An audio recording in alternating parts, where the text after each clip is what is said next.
왠지 익숙하고 혹시 내가 가봤나 싶은 곳. 그래서 SNS 좀 한다는 사람들에겐 핫플레이스로 소문이 자자한 이 공간들. 공통점이 있다면 기존에 방치된 공간에서 드라마틱하게 변신을 했다는 것. 게다가 이 모든 공간들이 한 회사 작품이라는데요.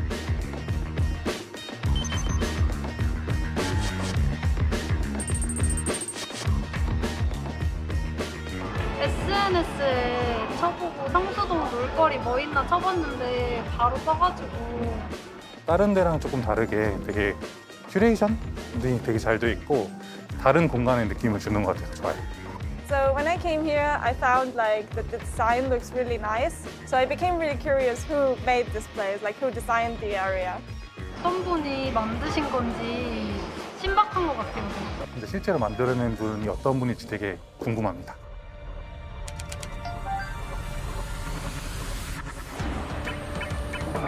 많이들 궁금하셨죠? 여기 이 사람이 그 주인공인데요. 부서별 현안을 공유하고 또 조율하는 주간회의 시간입니다. 제가 어제 전집을 하나 찾아냈는데 그리고 그 저기 카프니언 잠깐만 그 전에 수팔포차 아니 팥빵은 있죠? 다른 팥빵 빨리 런치 핫플레이스 전문가께서 맛집에 관심이 많으시네요. 최근 온라인 시장 개척에 적극 나섰다는 손창현 대표. 기존 이커머스 서비스와는 어떻게 다를까요? 진짜 꼭 먹어야 되는 음식 압구정 가서 먹어야 되는 그 떡이랑 구반포 가서 꼭 먹어야 되는 그 즉석 떡볶이를 과도한 그런 배송료 없이 받을 수 있다는 게 저희의 그 핵심 경쟁력인 거거든요. 그래서 꼭 먹어야 되는 음식이라. 어쨌거나 그 바람에 밤낮 없이 바쁘다는 건 알겠습니다만 여긴 어쩐 일이신가요? 안녕하세요. 그 재벌 회장님 단골집으로 유명하다는 치즈 맛집에 말이죠. 픽업하러 오셨구나. 네. 거의 다 됐어요. 금방 드릴게요. 픽업이요? 설마 그 배달할 때 픽업 말씀이세요? 어떻게 고객들 배달도 되는 거예요? 배달이 되는지는 몰랐어요. 여기 나오려면 실은 너무 힘드니까 식품은 너무 좋을 것 같은데요? 우리 동네에는 없는 너무 멀리 있어서 기존 배달 앱으로는 주문하기 어려웠던 유명 맛집의 음식들을 모아서 배송해주는 온라인 맛집 편집숍. 이게 바로 손 대표네 서비스의 정체라는데요. 그런데 회사 대표식이나 되는 분이 이런 일들까지 직접 하시는지 몰랐네요. 이 회사 잘 나간다고 들었는데 맞아요? 대표님, 대체 왜 이러시는 거죠? 일손도 많이 달리고 해서 그러니까 일도 배우고 또 현장 직원들이랑 어느 정도 조금 팀워크도 좀 만들기 위해서 현재 저도 같이 한 일주일에 한 서너 번 정도는 현장에 나와서 같이 일하고 있습니다. 아니 사실 삼성물산 하면 네.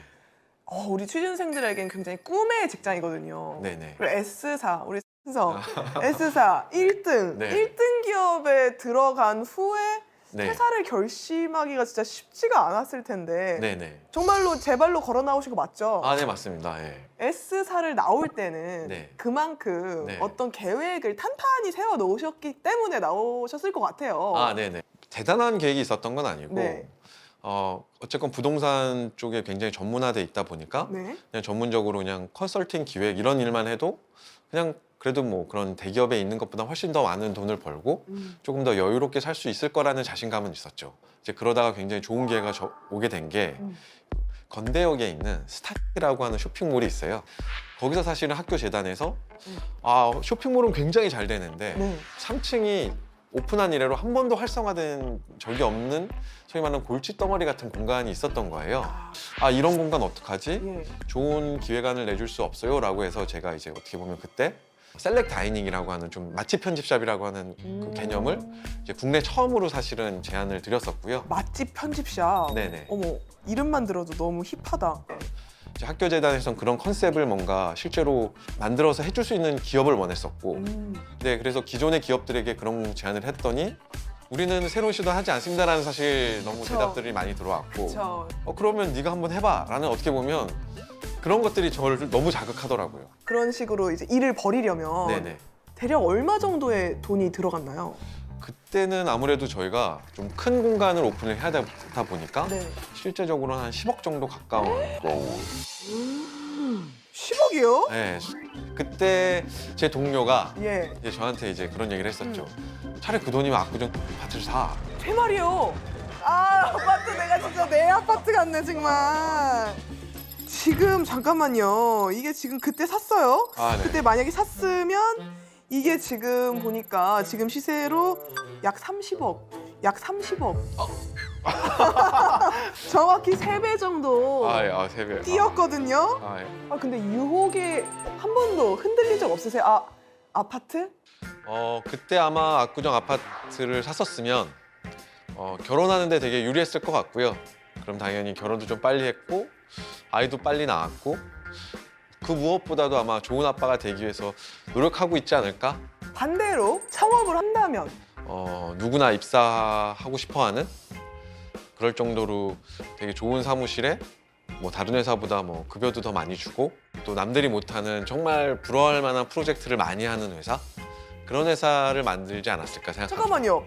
이때도 사실 큰 선택의 갈림길에 뭔가 놓이셨을 것 같아요. 아, 네. 그때 대표님의 선택은 창업이었나요? 아파트였나요? 결국엔 그때 제 선택은 여러분도 고민해보세요. 수중에 10억이 있다면 당신은 어떤 선택을 하시겠어요? 결국엔 그때 제 선택은 창업이었어요. 창업이었군요. 아, 안타까워라. 후회 없으세요? 그래도 내가 할 수 있는 일, 내가 해보고 싶은 일에 결국에는 배팅했던 나를 부끄러워하지 말자라는 걸로 끊임없이 위안하고 있습니다. 네. 역시 인생은 정신승리죠. 아, 맞습니다. 아직도 무주택자이긴 합니다. 아직도 무주택자예요? 아직도 네. 대변이 저랑 부끄럽네요. 아, 네. 상년이신. 포효과라 그래서 보통 최상층 위에 보통 영화관이 들어가고 그 영화를 본 사람들이 그걸 나오면서 이제 다른 것들을 소비를 하는 거거든요. 근데 그 스타트는 좀 애매하게 영화관을 3층 건물에 3층에 넣었어야 되는데 2층에 넣은 거예요. 그래서 3층 공간이 애매하게 버려졌었던 거고 지금은 버려져 있고 방치되어 있지만 컨텐츠가 좋으면 이게 사람들이 줄을 서기 시작하는구나라는 거를 그때 사실은 배웠었거든요. 그러니까 여기도 그때 사실 그런 자신감이 있었죠. 그의 자신감은 결과적으로 옳았습니다. 뜨는 맛집들을 한 곳에 모아놓으니 거짓말처럼 사람들이 줄을 서기 시작했다는군요. 저도 이제 나름 그런 정보랑 뭐 어디가 트렌드한지를 잘 알고 있는데 스몰 브랜드들을 잘 골라서 매장을 구성하는 능력과 안목이 좋은 분이라고 생각을 했습니다. 사람들이 막 줄을 서서 막 어마어마하게 밀려오는데 와 진짜 그 짜릿함은 진짜 이루 말할 수 없는데 그거는 진짜 정말 기분 좋았던 것 같아요. 예. 광화문의 한 빌딩. 준공 후 1년 가까이 비어있다시피 했던 이 상업 공간도 손 대표 솜씨로 되살아났습니다.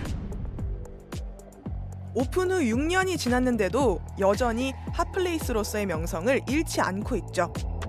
여기가 인스타에서 되게 유명한 곳이라서 몇 년 전부터 되게 핫했고 여기는 인테리어도 좋지만 무엇보다 여러 가지 음식을 한 곳에서 다양하게 맛볼 수 있는 그런 장점이 있는 것 같고 그 음식 하나하나도 퀄리티가 대단한 것 같습니다. 왜 맥주집은 안주가 다 맛이 없어야 되지? 라고 하는 지극히 너무나 많은 사람들이 갖고 있는 의문점으로부터 시작을 했고요. 그 당시 그 광화문의 타워가 아주 새로 지어서 멋있었는데 어떻게 이런 분위기가 냈지? 그리고 이 광화문 한복판에 그 파워가 엄청 인기가 좋았죠.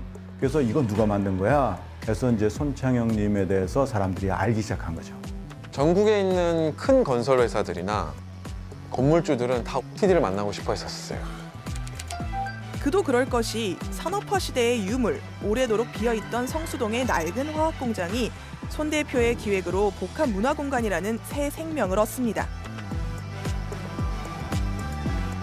뭔가 이 성수동 그 공업지역인 느낌이 큰데 이 안에 들어왔더니 이런 환경들도 잘 조성되어 있고 볼거리가 굉장히 많더라고요.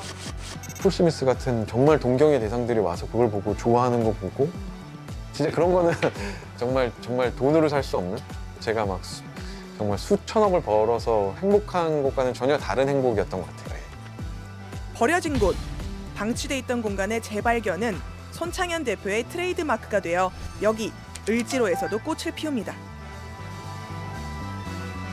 상업시설치고는 천장이 너무 낮고 면적도 좁아서 몇 년째 방치돼 있던 한 빌딩의 지하 공간이 세상에 없던 서점으로 탈바꿈한 거죠. 뭔가 되게 아늑하고 도심 속에 뭔가 오아시스 같은? 일반 서점이랑 좀 분위기 달라가지고 또 안에 그런 맛집, 카페 이런 것도 많아서 매력 있다라고 생각했어요. 서점과 식당가의 유기적 구성을 통해 후발주자로서의 남다른 면모를 뽐내며 손창현이 하면 뭔가 다르다는 걸 부각시켜준 셈이죠. 결국에는 저희가 서점을 오픈하고 복합문화공간을 완성하는 그 시점에서부터는 업계나 혹은 굉장히 많은 사람들이 이제는 우리는 못하는 게 없는 회사다, 오프라인에서는. 이제 그렇게 평가하기 시작했죠. 특히 그게 절정이었을 때가 이제 저희가 예비 유니콘 선정됐을 때죠. 정말 우리나라 그동안 벤처라고 하는 개념에서 원래 부동산업이 빠져 있었어요. 근데 그걸 바꾼 게 오프예요. 온라인이 아닌 오프라인에서 이런 뭔가 새로운 유통 부동산 쪽에서 혁신 기업이다라고 해서 나온 건 처음이었어요. 죽은 공간을 살린다, 핫플레이스 제조기다. 손창현 대표를 수식하는 말들이 바로 이때 생겨났다. 더 이상 나빠지기도 어려웠던 바로 그때 던져진 승부수. 완전 다시 시작했죠. 리셋을 했죠. 오프라인에서 잔뼈가 굵어 성장한 회사가 온라인으로 새 출발을 했다는 거죠. 근데 뭘로요? 소울푸드 딜리버리다. 진짜 사람들이 원하는 맛집인데 그 어떤 누구도 이커머스에서 판매하거나 배달해주지 않는 제품들을 집까지 그럼 모아서 되게 편하게 잘 갖다 드리자 라는 개념으로 사실 접근했죠. 그러니까 어떻게 보면 저희가 일을 더 벌린 거거든요. 그래서 그때 처음에 팁을 한다 그럴 때 다 너무 반대를 했었어요. 저는 반대했어요. 기존의 팁을 마켓 온라인 같은 경우에는 키친 리빙 제품들이 되게 많았었어요. 거기서 푸드 쪽을 더 강화한다? 사실 이거는 팁볼이랑 좀 안 맞는 거 아니야? 라는 생각들을 했었거든요. 오프라인만 주구장창했던 곳에서 온라인을 한다는 것들이 되게 힘들 거라고 생각을 했고 될까? 이런 생각을 많이 했어요. 저는 개인적으로 찬성했어요. 온라인 좀 빨리 했으면 좋겠다.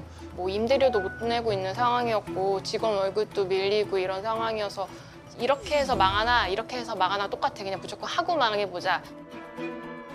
야, 이건 뭐 오늘 운동장에서 뛰던 운동선수가 내일 온라인 프로게이머 되기만큼 어려운 일이었을 텐데요.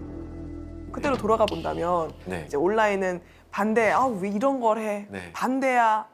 너 괜히 또 뻘짓하지 말아라. 이런 소리 들으면서 오프라인 사업만 계속 유지했다면 어떤 삶이 펼쳐졌을까요? 아마 오프라인으로만 집중을 했다면 제일 많이 알고 제일 잘할 수 있는 분야이기 때문에 걱정은 많이 없었을 것 같아요. 근데 어쨌건 회사는 살아야 되기 때문에 계속 끊임없이 구조조정을 해야 하고 자산도 매각해야 되고 또 뭐 그 정말 식구 같은 그런 직원들도 계속 내보내야 하는 그런 환경을 그냥 버텨야만 하는 사실 상황이었으리라 생각합니다. 그럼 반대로 네. 모두가 만류하는, 모두가 반대하는 네. 그 온라인 사업으로 뛰어들었을 경우 네. 어떤 삶이 펼쳐졌을까요? 온라인을 간다면 모르는 게 사실은 너무나도 많은 영역이기 때문에 계속 끊임없이 어려움에 봉착하지 않았을까? 한마디로 앞이 캄캄했을 것 같아요. 아마 예상 가능한 그런 지옥이 계속 펼쳐졌겠죠. 네. 그때 대표님의 선택은 그래서 오프라인 사업 유지였나요? 온라인 사업에 뛰어드는 것이었나요? 그때 저의 선택은 네. 진짜 거기서 거기. 둘 다 고생길이 훤하네요. 그때 저의 선택은 네. 온라인 사업을 뛰어드는 선택이었습니다. 역시 쉽지 않은 선택이거든요. 네.